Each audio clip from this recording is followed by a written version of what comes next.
What's up? Welcome to a new episode of Movie Schmovie. This is episode number 316. My name is Steve. I'm one of the co-hosts, and I'm here as always with... I'm Ron. And John. Hey guys, how's it going? Pretty good, man. Good. I'm excited. Good.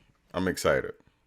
About life today, Life? specifically. Life and the opportunities that have been bestowed upon this podcast, one of which is a festival that we're going to cover next week. Or I'm next really- episode.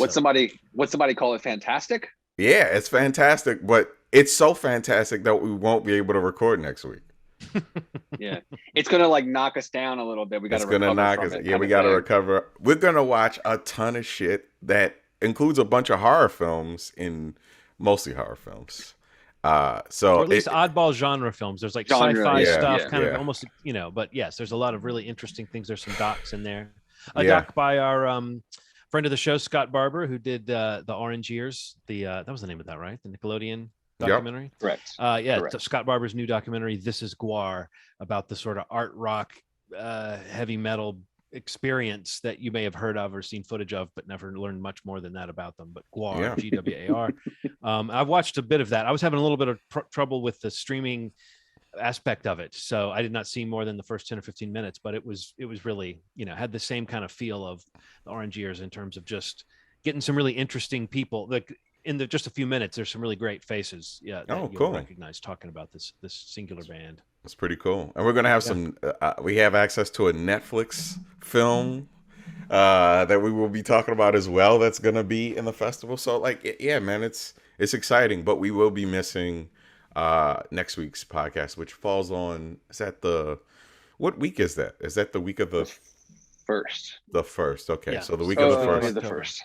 Yeah. So we'll be back in 2 weeks with an exciting summary of what we've watched, and it's gonna be pretty damn cool. I'm gonna try to at least watch 10 movies. That's the goal. If I can watch more, that'll be even better. That sounds like the bare minimum for you. You are like a you're like a ingestion machine when it I comes like to get 'em these in, on-demand things. Yeah, Yeah, I man. know. It's a compliment. It's a compliment. Yeah. I have no doubt you'll hit 10.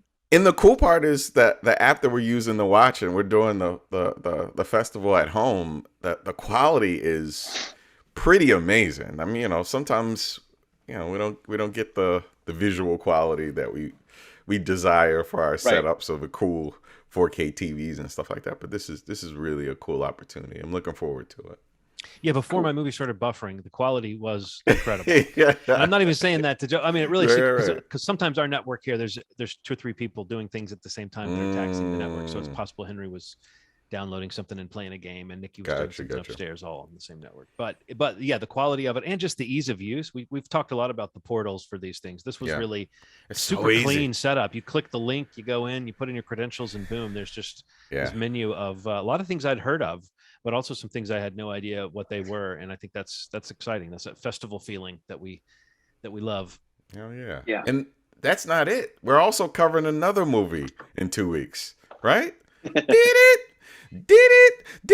That's an awful theme. It sounds like I was like, Sounds let like him a- keep going. See who guesses what it is. it sounds like one of those like Tiger little. Remember those little handheld games? Yeah, those little like two But double A you're right. That battery one. games. Yeah. But yeah, yes, the new Bond. No time Yeah. to die, Mr. Bond.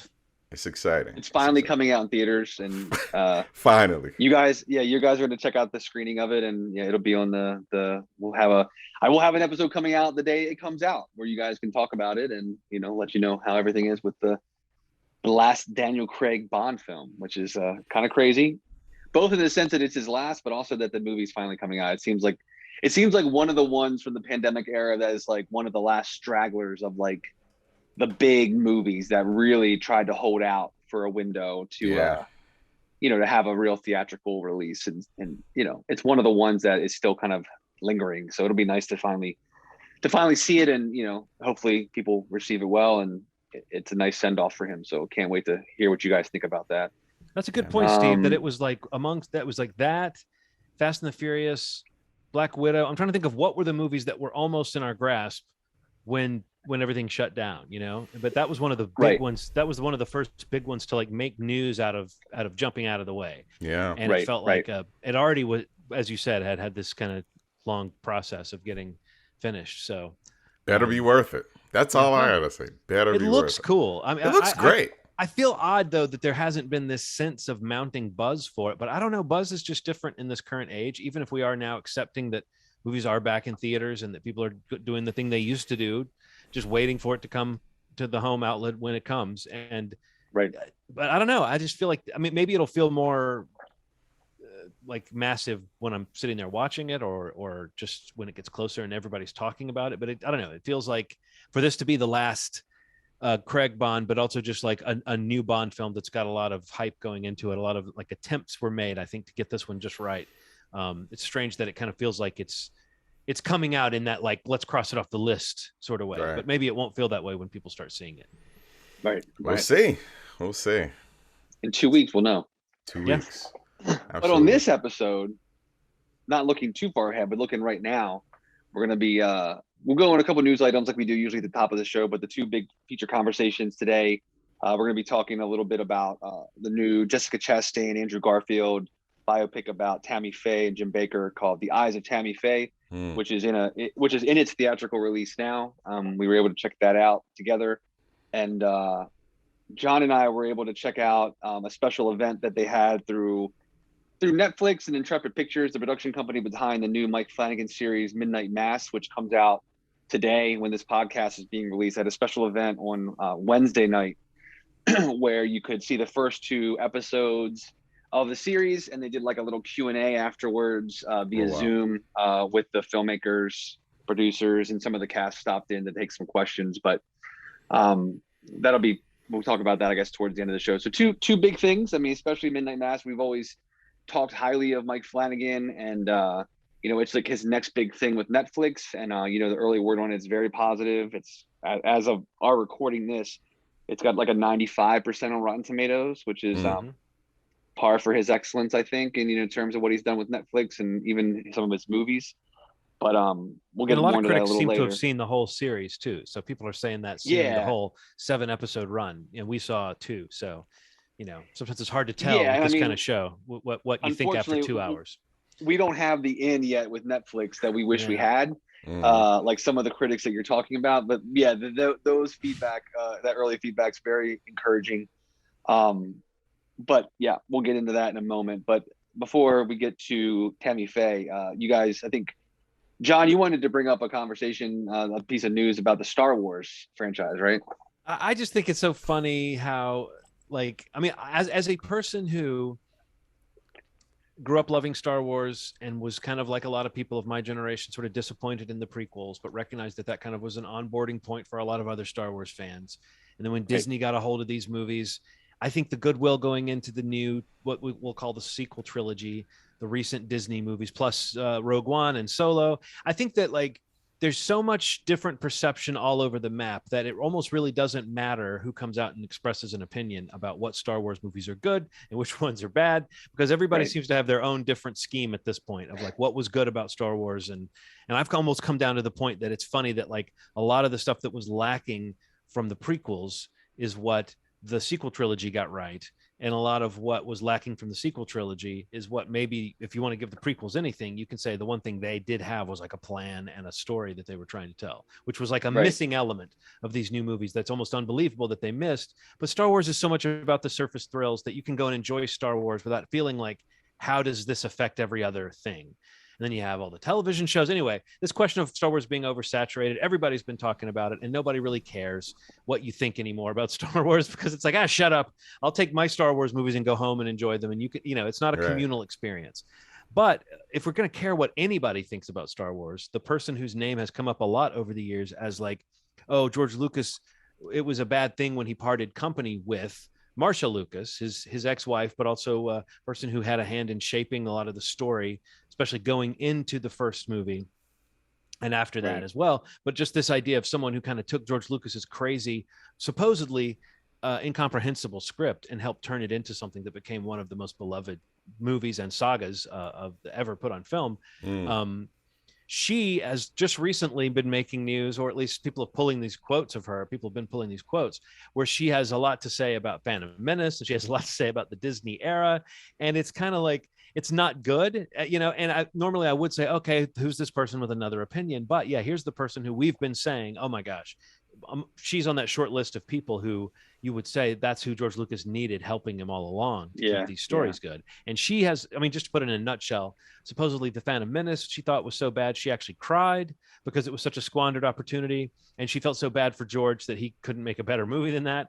And then with the new movies, she spoke highly of Kathleen Kennedy, but said that apparently she and J.J. Abrams don't know Star Wars, and that she was furious that they killed Han Solo. Like, how dare you come to market with all these great characters and then botch it as badly as they did, And again, as a person who enjoyed the movies in different ways, but also felt like there were a lot of missed opportunities there, I take that with a grain of salt. But I do think it's kind of interesting that, like, well, if there's anybody whose opinion I respect about Star Wars, it's Marcia Lucas. And, that question of just, they haven't nailed it, or have they nailed it, or what is Star Wars without George Lucas? What does Star Wars mean at this point? Like, at this point, I don't know that anybody can tell you really, like, what do people love about Star Wars? They have to try a lot of different things because a lot of people love a lot of different things. And I don't know. I mean, I don't think we need to go back in and like tell our own opinion of every Star Wars thing, but just how do you feel about that idea of like that rosy glow Star Wars had on it when it came back in 2015, and now how, like, somehow, unlike Marvel, unlike even DC, they've somehow, there doesn't seem to be this panting enthusiasm for new Star Wars the way that people have for some of these other movies. And Star Wars used to be the big dog where that's concerned. Yeah, I think Disney's just juggling a lot of plates. I mean, that's really what it is. Like, they're a huge company that really has shifted its attention to the MCU in the past couple of years. That doesn't mean that these things are bad. It just means that it seems like the care isn't there the way that it should be. Don't get me wrong. Rogue One, to me, was almost a masterpiece. Like, it was like one of the better movies I've seen in a really long time. There are some, like, and that's maybe my least favorite of the new Star Wars. Really? Movies. So that it's like, and yet we can break bread together. Yeah, there's light in some of this stuff for someone. Like, I like Mandalorian. I think you've kind of said. No, I like Mandalorian a lot. I just think the way people talk about it is right. It's doing so much more than it's actually doing on like a storytelling level. But I think that, like, people are looking for that, what feels like Star Wars. Mandalorian's a good example. Yeah. You said it earlier. I've said it. Everyone said it. This feels like Star Wars. Oh, this doesn't feel like Star Wars. I don't know if anybody has one thing that they think Star Wars is supposed to be, but we kind of know when they get it right. What do you think, Steve? Like, what feels like Star Wars to you of this new stuff? And does it matter that it feel like Star Wars? Does it just matter that you enjoy yourself for a couple hours?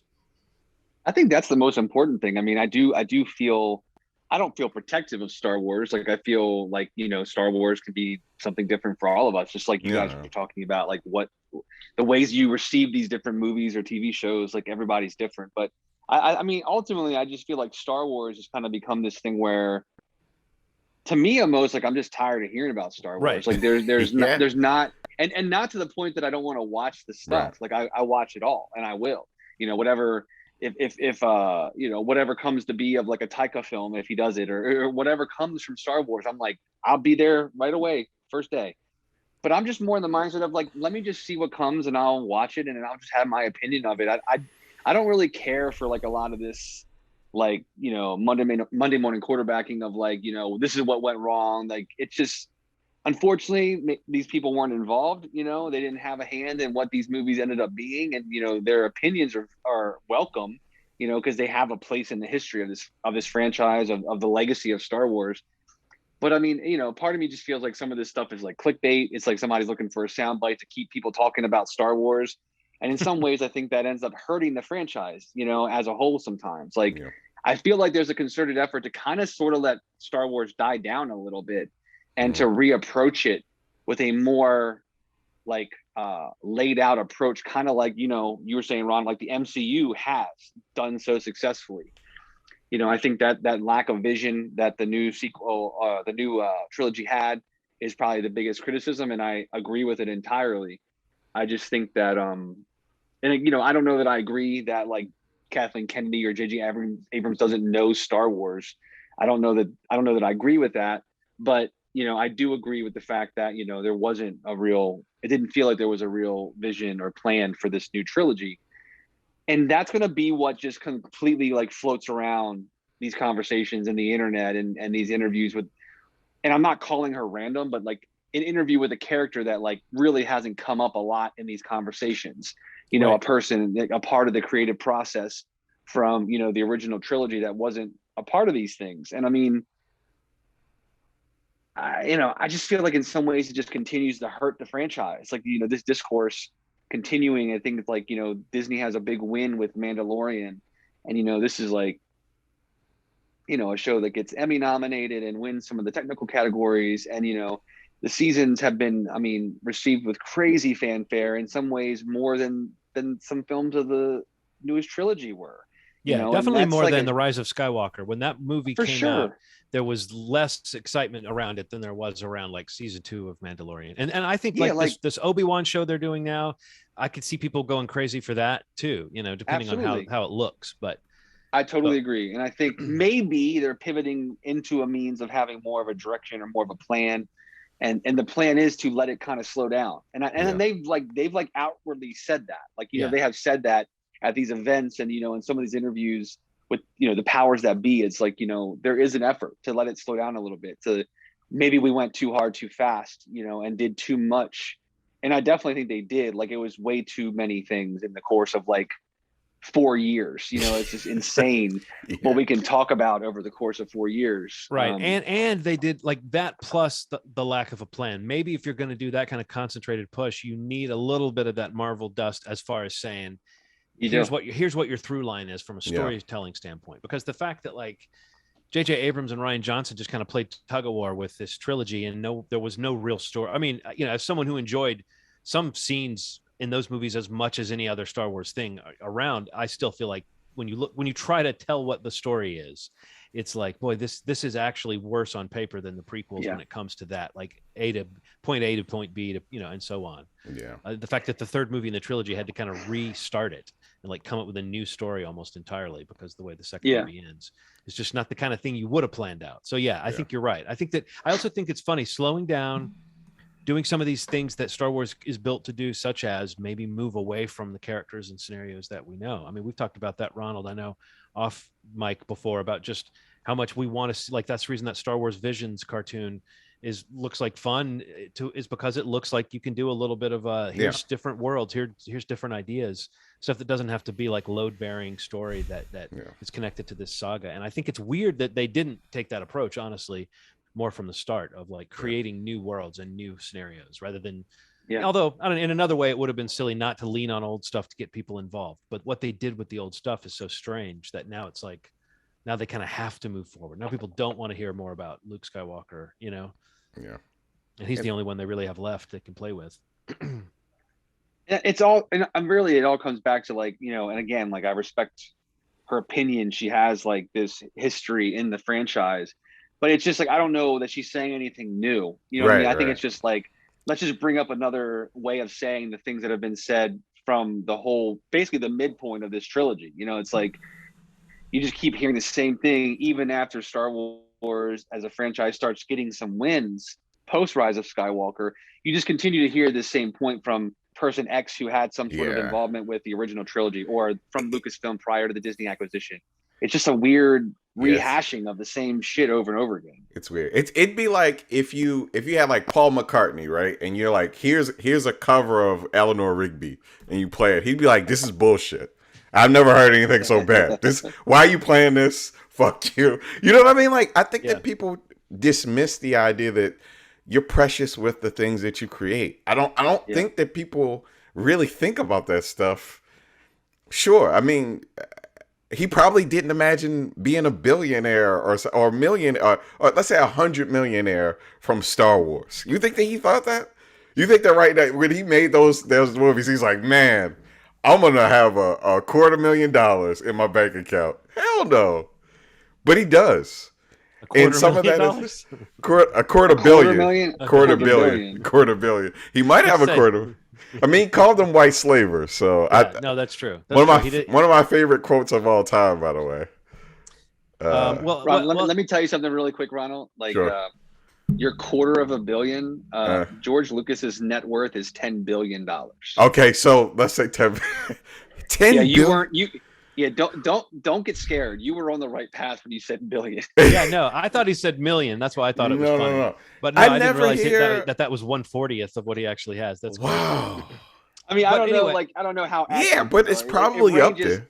It ranges between 4 and 6, depending what source Yeah. you look at. But regardless, He's set. He's a billionaire. He's regardless, don't ever feel sorry for George Lucas, no matter what you do, as long as you live. Right. But this is actually connected to a kind of secondary question I wanted to hit with you guys, which is like, okay, if we are kind of all in agreement that in a weird way, this kind of clickbaity thing, it's like when I saw the headline, it's like Marcia Lucas blasts Star Wars for not. There was a part of me that wanted to be like, oh, let me guess, Marcia, you don't like the Star Wars movies you didn't work on.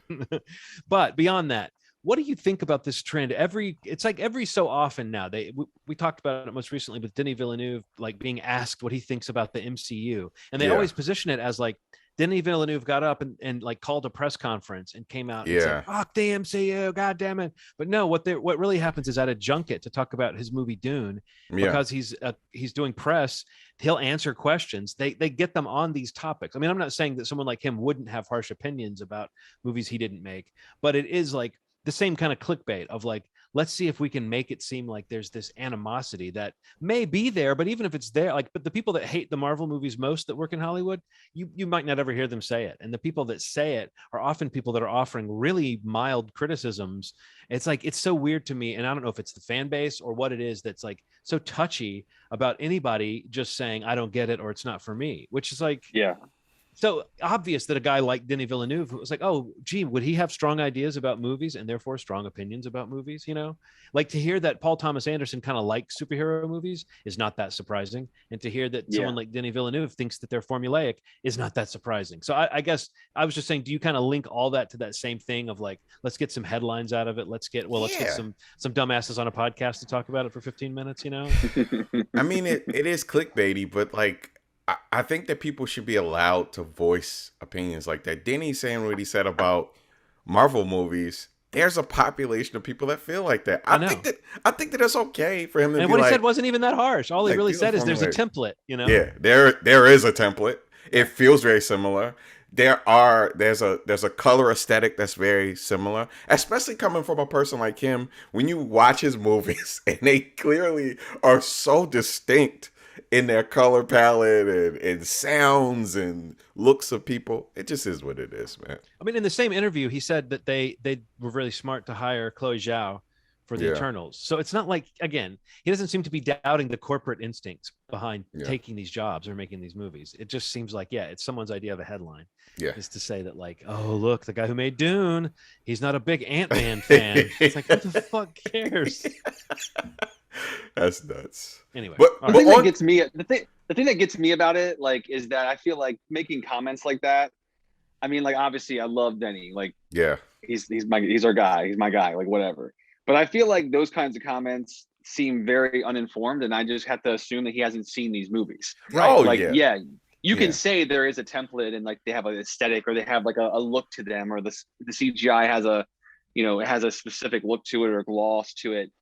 But to say they're all the same, I mean, I think that's a bit of I think that's just not true. And I do like when this shit happens, like filmmakers kind of come out of the woodwork on Twitter and they're like, kind of not to defend Marvel, but they're like, and some of them are filmmakers that have worked with Marvel.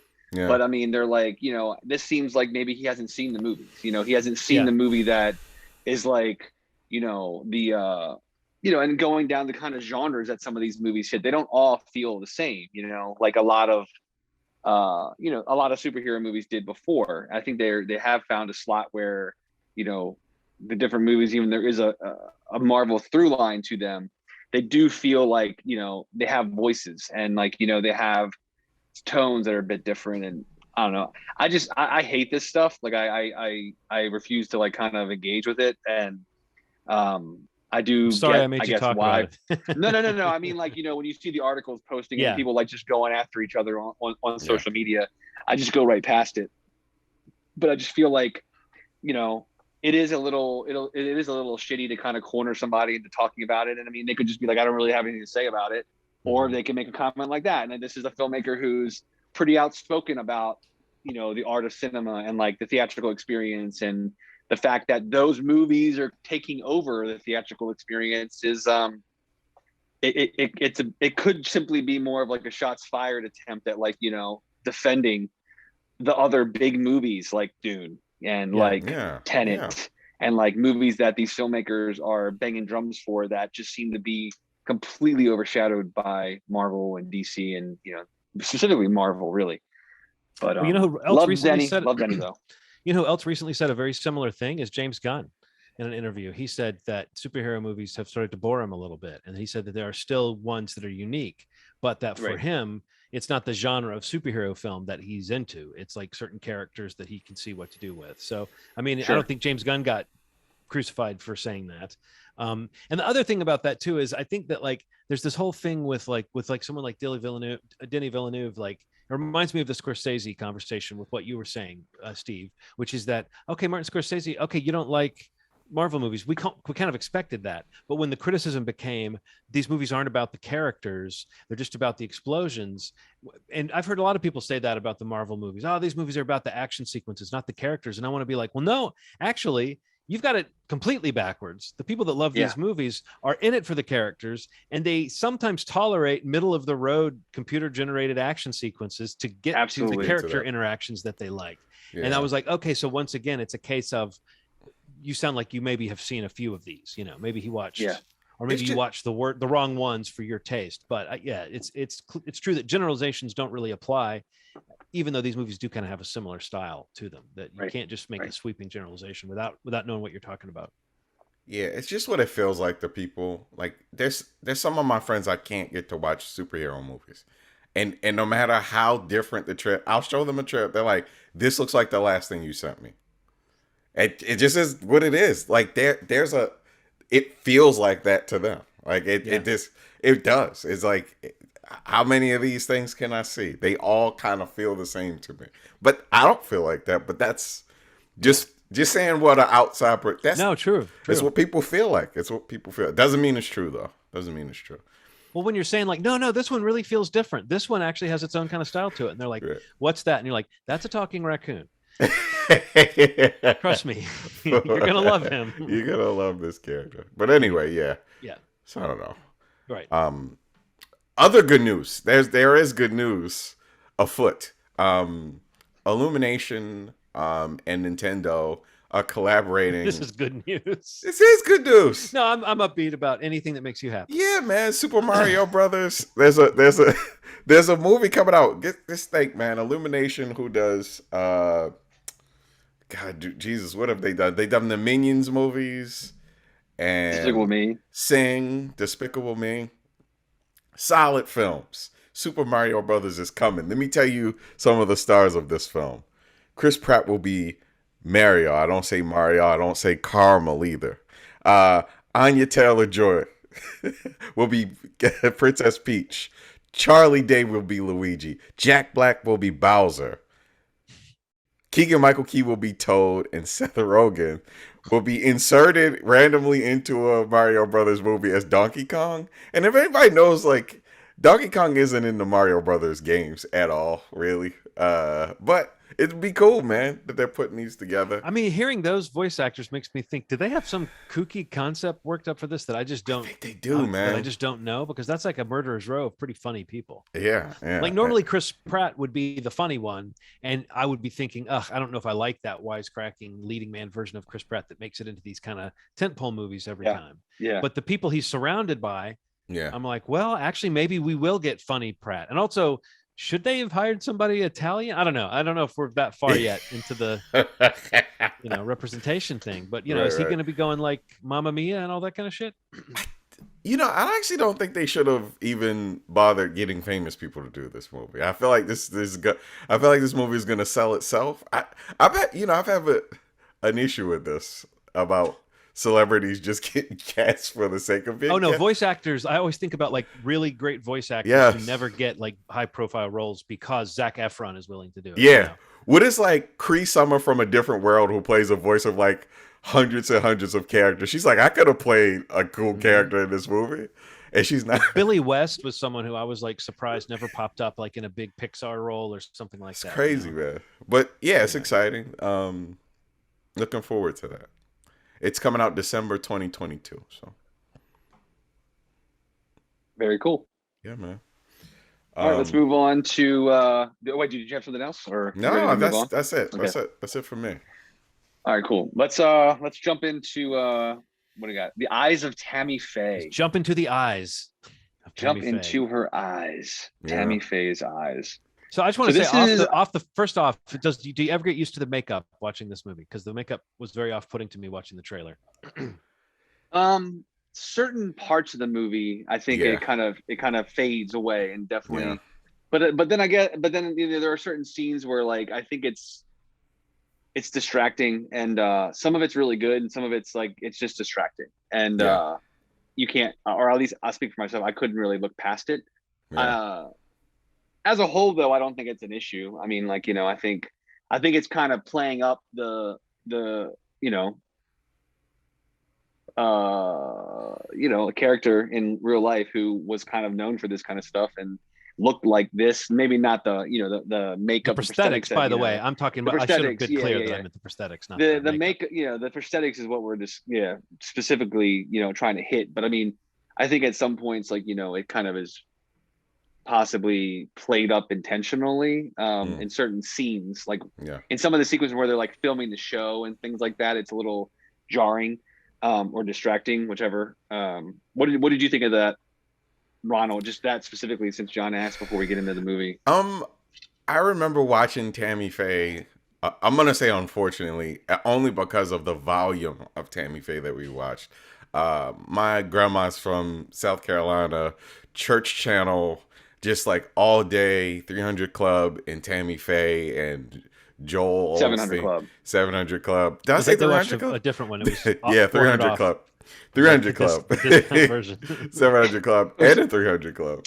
But it was very much like she looked like that. But obviously the prosthetic to make her face look like Tammy Faye is...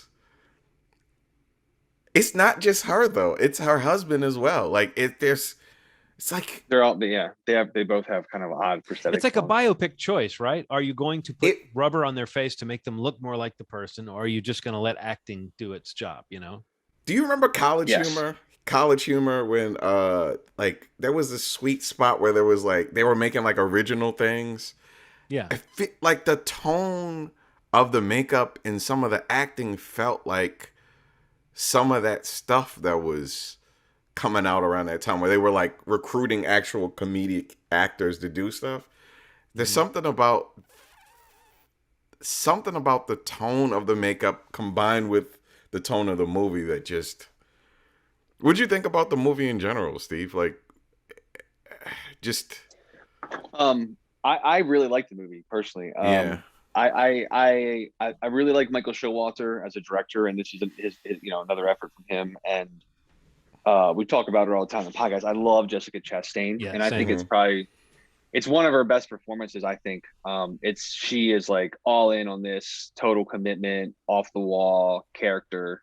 She does all the, you know, she sings all the songs like that. You know, so good, by the way. That are in the movie. Yeah, like pretty comparable. But I mean, I just think that, you know, for a biopic, admittedly, like, and I'm kind of the opposite. Like, I don't really have much of I've never really had much exposure to really a lot of religion in general, and especially not like the televangelists, like these characters. Like, I know the names, and I saw the doc that this is based on that came out a while back. But, you know, that's kind of been my exposure to it. So, you know, kind of seeing this feature version of that doc, you know, and knowing that like one of my favorite actresses is playing that character, that's really what pulled me to it. But just a wild story. And I mean, it's just like another example of, you know, the crazy, I don't know, man, just like how crazy the business of religion is in America, in the world, but in America specifically. You know, seeing the ins and outs of the creation and the kind of like the growth of these television networks and the idea of like how this money is used and abused, and you know, these like protections that they have, you know, financially from the government, all that stuff, like where it falls in its place in the movie, I think is really interesting. And again, gives me perspective that I didn't have. But as a movie itself, I found it really entertaining. I thought the pacing was really good. I think they're both really good together. I would say if anything's a little more distracting than her kind of makeup or prosthetics, I thought Andrew Garfield was a little more, to me, distracting. But I thought he was good in the movie though. Yeah. Really all the performances, like Vincent D'Onofrio pops up in a role as Jerry Falwell, and I thought he was really good. I don't know. I it's one of those kind of like biopics that just coasted for me. Like I feel like it just played really, really quick, really efficient, and it had that, you know, balance of, you know, there's definitely humor, some dark humor, some drama, and just the performance that Chastain kind of puts out is really the takeaway. The best part of the movie is for sure her. And I don't know. I thought I was really entertained by it. I liked it quite a bit actually. I mean, it looks like a lot of fun. What about it you? looks kind of wild, so I'm glad to hear that it It is is. actually It sort of is. fun. It's really wild. The thing about this movie is like, the one thing that gets me is the tone of it. Like it doesn't feel like a biopic that I've seen before. For real, like it feels so heightened. It feels heightened. But in the end, you feel everything that she's going through. And that's what got me. At first, I'm like, I don't know how I feel about Right. this. But you're feeling everything that Tammy Faye's going through. You feel everything. You feel all the emotions that are kind of put on the screen. And in the end, I was rooting for the, you know, there's something about women who are in these positions that are so fucking against them and making it work on their terms. Like seeing her do that. And I remember like how big she was. I remember how big she was and the impact. I didn't know that about the 700 Club. I didn't know that that was previously their show.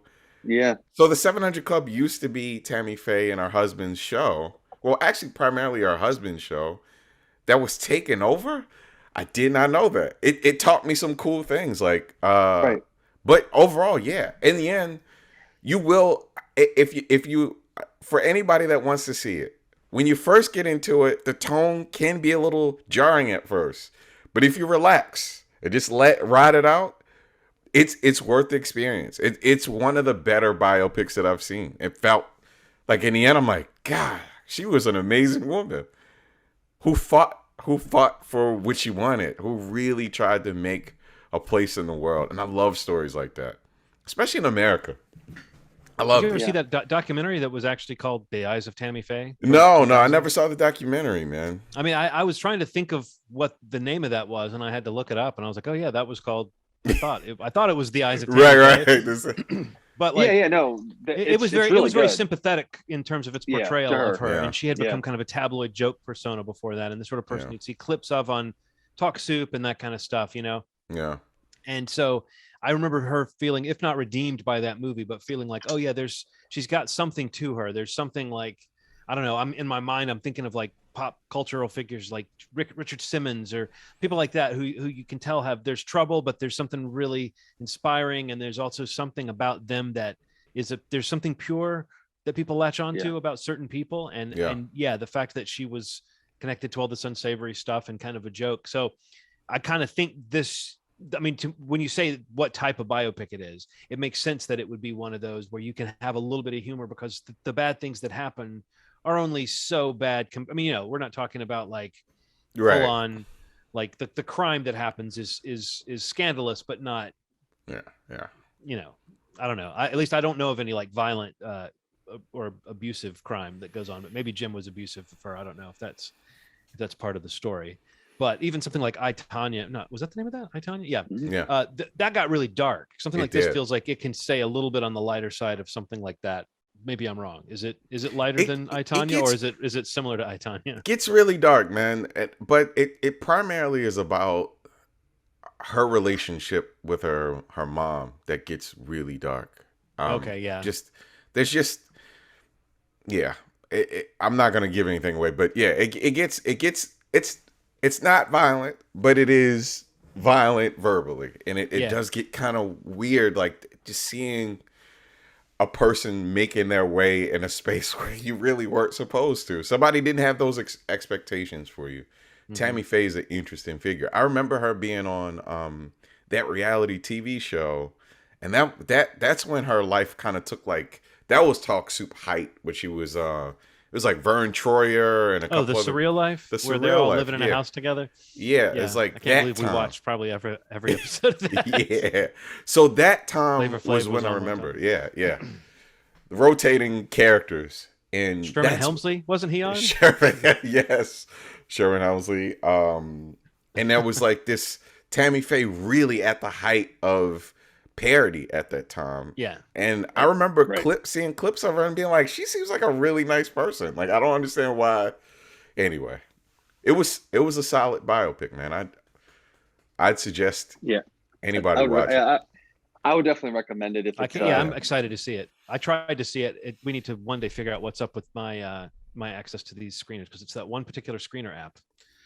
yeah. That's a Yeah. little inside baseball though for your listeners. But I should have seen this movie too. Yeah. But this is a recommend. Then sounds like Absolutely. I Absolutely. would definitely, and again, like I think I don't know what's coming down the pike in terms of performances, but I wouldn't be shocked if her name kind of stays around. If this movie has any kind of presence or push, like they could definitely make a push for her for some sort of awards consideration. I think Yeah. the reel for her for this movie is pretty big in terms of what they could push her for. But I don't know. Yeah, it's definitely a recommend for me. Yeah, man. I do love Jessica Chastain, so I'm totally willing to believe she does something. She's so good. She does so something good. amazing. I am a little opposed to putting rubber on people's faces when it makes them look kind of freakish, but Yeah. I believe that she can act her way through that stuff. So. Yeah. Yeah, she Definitely. did. All right. So yeah, that's in theaters now. I'm not sure if that's doing like any kind of, that's a Fox, Searchlight Pictures now, not Fox. Searchlight Pictures title. So I'm not sure what their window is for theatrical, if it's standard 45 days, but you could probably check it out on like IMDb or something. But if it is in theaters now, if that sounded interesting to you, The Eyes of Tammy Faye is out now. So the other movie, or series rather, that I mentioned at the top that we're going to talk a little bit about just briefly, and I'm sure over the next couple of weeks, like once we were able to see the entirety of the series and Ronald's able to check it out, we'll talk more about it. But Netflix's new series, Midnight Mass, comes out today. This is a series from Mike Flanagan and Intrepid Pictures, his production company, that basically is just the newest Netflix series. He's done The Haunting of Bly Manor, Haunting of Hill House, and beyond that, we love him, in general, like all the movies he's kind of put out, most recently Dr. Sleep, we were all big fans of. But this one seems to be, and from what I watched of the Q&A after this event last night, definitely, even interviews he's been posting, this is definitely like a passion project that he has kind of like been going at for the better part of a decade. Right after basically they had finished doing Oculus, his feature film, he kind of had kind of cracked the first version of this script and, kind of shopped it a bit and, basically got turned down everywhere. That they tried to kind of push it as a series, I believe. And, here we are roughly 10 years later. And it's a big title for Netflix. It's a big title for Mike Flanagan, for everybody involved. And I think it just is something that hopefully keeps the ball rolling for him. And it does, seem like he's only getting bigger and bigger in terms of the respect that he gains from general audiences. And I think people that are Netflix subscribers, it seems that, they know they see that name, they see those properties. And these are some of the most well-received and most viewed series that they put out, the Haunting of series. And I have no doubt that Midnight Mass was probably going to end up being the same.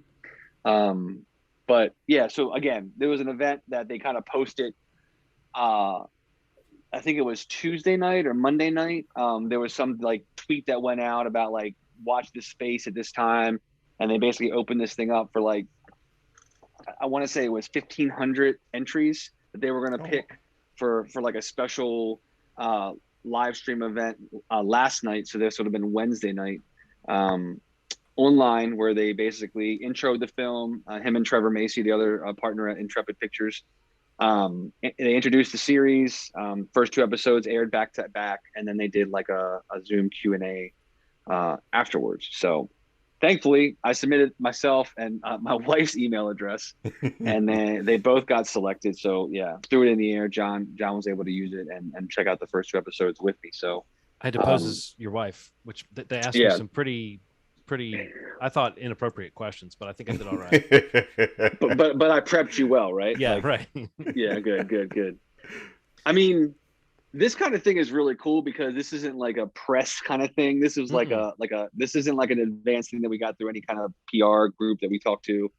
This was purely like them trying to get some fans in to see this show a little early, to talk it up a bit, and to start sharing the word or the gospel of Midnight Mass. Spreading the gospel of Midnight Mass. So I didn't think about the kind of, you were talking about not knowing much about religion because you weren't brought up with a lot of religion when you were talking about Eyes of Tammy Faye, and I was like, oh, wait a minute, you could, this is a very religious episode of movie. Movie the movie and the Schmovie. But no, I think all the stuff we love about Mike Flanagan. I mean, knowing that this is like a passion project of his, like I honestly had followed the press about this and remember him talking about it, and all I knew about this one was people had said this was like a horror idea that really goes there and really like leans on the sort of darker side of horror, whereas he's been lauded, criticized, however you look at it. Different people had a different reaction to how the Haunting of series, both of those in much more on a humanistic character-based note rather than about the scares necessarily. And he had said in interviews that he had one idea that to him was a much more kind of an ugly ending that he didn't feel compelled to.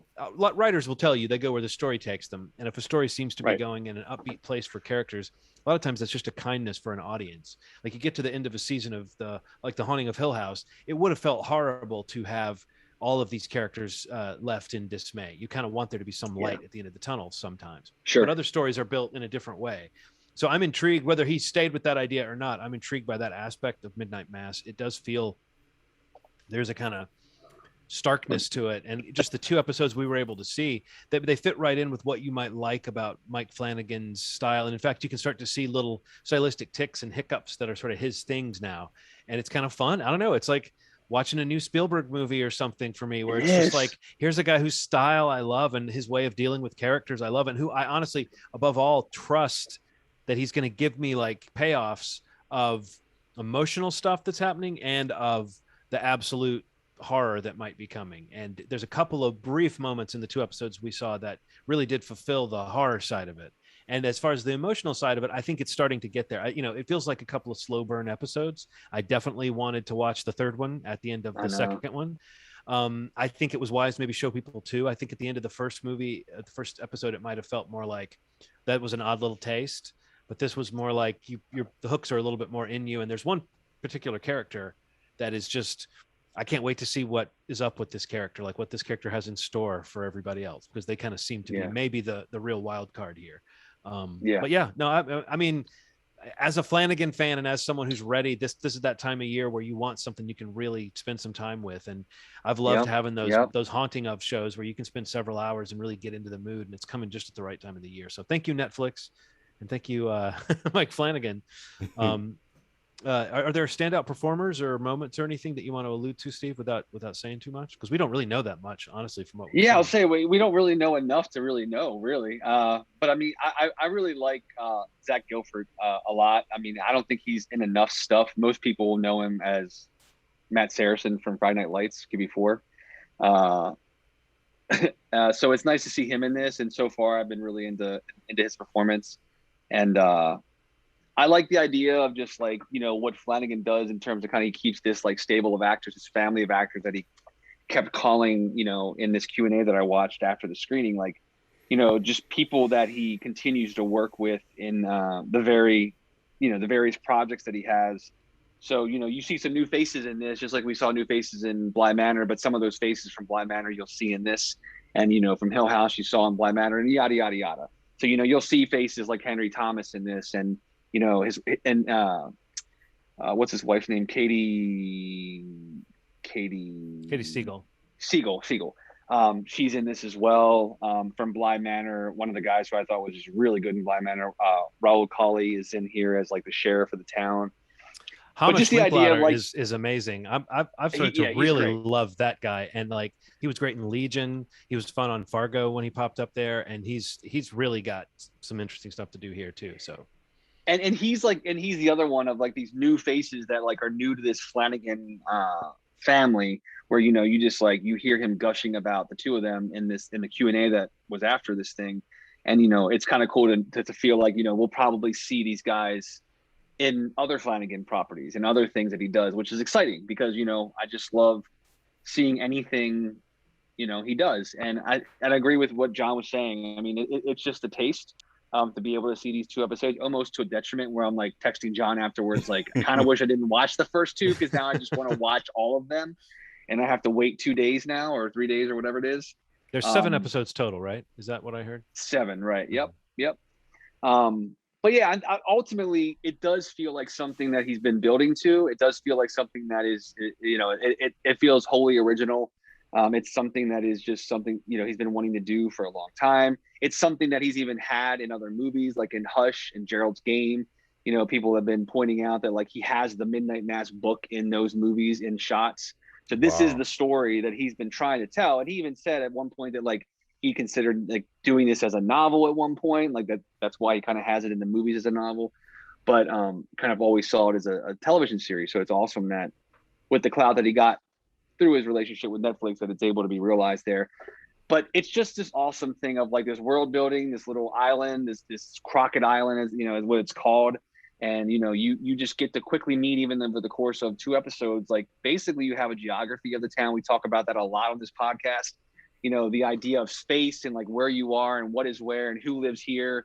And you kind of get that really fast, and he's really good at that. And like John talked about some of the trademark things that he does, from Dr. Sleep, one of the coolest shots was like that aerial, like kind of shot where the girl is kind of shining. And, it's like this look of her like flying over the town and everything. And there's even something in this, in one of the episodes that we saw where there's like a similar, shot of like, it looks like a diorama almost of the town, and it's like this awesome filmmaking taking place, and it's just like that looks like a Mike Flanagan shot. And it's an example that I thought of when you said that. And also like racking the shot so that it goes like 90 degrees. It turns, someone who's laying with the down character is kind of sideways, and a way of dealing with maybe ghosts or memories that's like very visual, that is familiar too. I want to mention, but when we're talking about performances, I don't want to not mention Robert Longstreet, who was so great in The Haunting of Hill House and memorable in Dr. Sleep. But man, just in the first 2 episodes of this, like if there's a character who I'm kind of worried about and kind of feel for, it's this guy. And he brings a lot to it. So yeah, it's full of that kind of thing that if you liked those shows, I think you might like this. But also I think even if you didn't, this does have something different for it. I think the milieu being, like you said, Steve, this different kind of community, it's isolated, not a lot of people. Almost has the feel of like a Western, where it's like, oh, you're back in town, Jake. It's got this kind of feel of like all this story, like whatever this person left behind in this town that doesn't even necessarily seem to be connected to whatever's coming to town. So it's like there's like a soap opera worthy family saga that's cooking there on top of this, whatever this horror that might be happening. And Henry Thomas, I thought was really great and really understated in the episodes we saw too. Playing a little older, which does that make you assume there's going to be some flashbacks at some point when you have 2 or 3 actors who are wearing obvious old age makeup? Aged up, definitely. Right. Anyway, a lot of fun. I don't know, man. Like it's the first 2 episodes I thought were great. I mean, I definitely, when that second one stopped, I was like, wanting more immediately, which is, was spoiled with the binge model now. But I'm very excited to see the rest of them. I can't wait for you to check it out, Ronald, to catch up, and hopefully we can all check them out over the the first week, and maybe even talk a little bit about that when we come back with another episode. But again, we say it all the time, but I'm so excited for what comes from Mike Flanagan and what he has coming up, and he really does feel like a special filmmaker. Like he's one of the 2 or 3 that we always kind of put in that reference point. But I just really do feel like he's batting 1,000 for me. Like he's just so consistent for me personally. And I just think that there's something about the way he builds these stories, these stories around people and feelings and memories. And there's all these things that feel so relatable, and to be able to put it in the context of like a horror or a suspense or a thriller, I don't think it's easy to do, but he seems to do it with some sort of ease. And I don't think it's easy for him, but it just comes off so effortless. And man, I can't wait to see the rest of the show. So yeah. Speaking of Netflix and horror too, by the way, next Wednesday the movie No One Gets Out Alive comes out, which is based on an Adam Neville book. Oh, and I saw you. Yeah, that's the guy who wrote the book The Ritual that movie was based on, and it's the same production house. Basically, it's Andy Serkis's production house that made that movie. Wow. That's also responsible for this one. And that book was horrifying. And this movie, the trailer looks like, how horror trailers can be kind of like, oh, they market certain similar things over and over again. Yeah. I think this movie has some more original things cooking in it than you might guess from the trailer, just because they don't want to get into it. But just the setup of like a boarding house where you're kind of financially strapped and you're stuck in this situation, and like you can't really work your way out of it. It's that similar to that thing you hear about how poverty makes you poorer and being rich makes you richer, because it'll cut you breaks when you have money, and when you're poor you get fined constantly, and so you're now you owe what you owed plus fines, and you can never pay it back. The way this girl gets stuck in this house that she's trying to get out of, and she's trying to make enough money to like pay rent to get out of, and it's just a bad situation.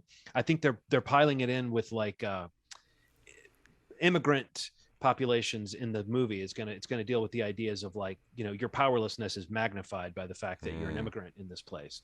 Right. Anyway, it just, and the actor, I don't know his name off the top of my head, but he was good in The Outsider. We've liked him in a few things. He seems to be playing the heavy in this. He was like the possessed guy in that. Oh yeah. Anyway, and the character he's playing in this is a very, very creepy character in the book. So yeah, I would just say, not having seen it, but just having a hunch that it might be something special. No One Gets Out Alive comes out Wednesday the 29th, I think, on whatever it is, next Wednesday on 29th. Yeah, that looks good. The trailer was pretty good. Cool, man. Did you see anything else, Ronald? I know you usually see a few other little stragglers you'd like to throw. Want to give us a speed round before we wrap it up? What did I see? Oh, I finished 9 Perfect Strangers. Oh, and I liked it. Okay, see, I think I'm gonna rewatch it. I think I'm gonna rewatch it. See if I picked up on stuff as it was going along. But it's one of those. Okay, cool. Where something changes. Okay, that's cool. Something is afoot. Maybe I'm into it.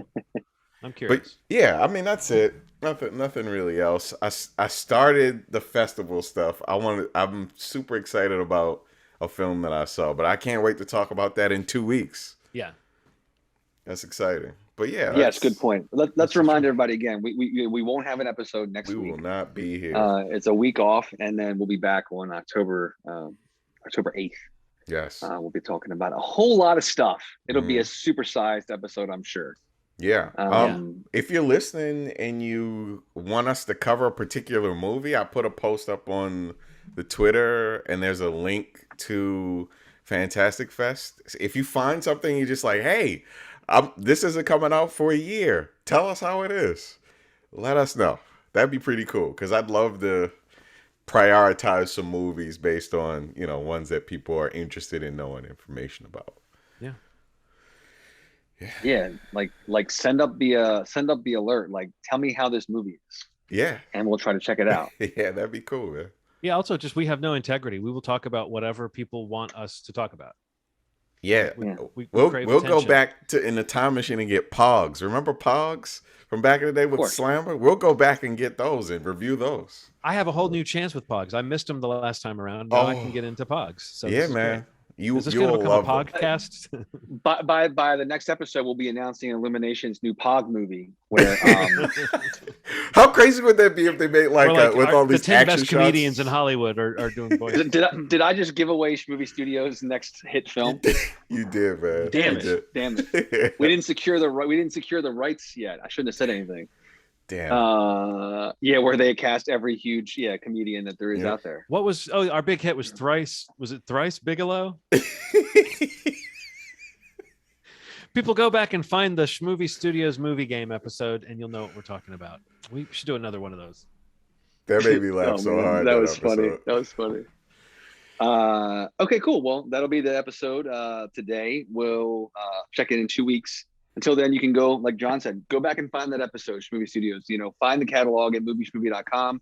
You can go back and listen to all of our episodes. You can jump on to whatever podcast platform you prefer to listen to podcasts on, and subscribe if you're not already subscribed.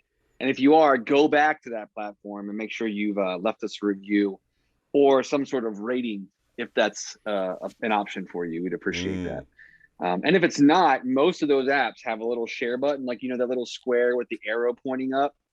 If you hit that guy and just text the link to like a random person, just pick somebody in your contact list. See how it goes. Steve. It's this easy. Do you see the angle here? See how my fingers like? That's it. Just do it. Few things are that simple. So that's what they're not doing. Let's try it. Yeah. Do it. But yeah, check it out. Subscribe. All the socials.com/movie. Hit up the YouTube and check out some episodes there as well if you prefer the video element of it.